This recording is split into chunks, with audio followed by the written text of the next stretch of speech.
Allahu Akbar! In the wake of the deadliest attack on Israel in its history, there are two questions swirling around. The first is how a country that's supposed to be one of the most advanced surveillance states in the world allowed this to happen.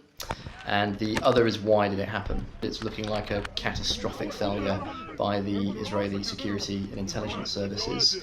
It is almost unfathomable that a country like Israel would not be aware of an attack on this scale being planned literally on its back doorstep.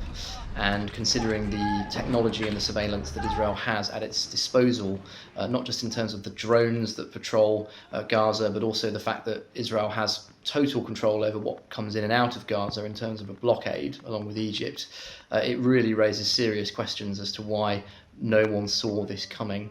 One theory is that Hamas effectively tricked Israel into thinking that it wasn't willing to have a war by going along, or a major war I should say, by going along with the economic incentives and benefits that Israel has been offering recently, such as the increased number of work permits. And this may have lured Israel into a false sense of security or even complacency about what Hamas really wanted to do.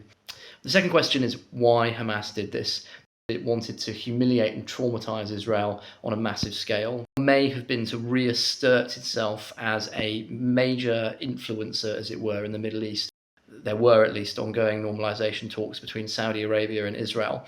The Palestinians were completely sidelined from those talks, and Hamas may have viewed this as an opportunity to reassert its presence on the world stage. And finally, there may be another strategic goal behind this, which comes in the form of Hamas taking so many hostages from Israel and dragging them back into Gaza. Hamas seems to be trying to get back about 5,000 Palestinian security prisoners in Israeli jails. It may believe that Israel would be willing to negotiate and swap.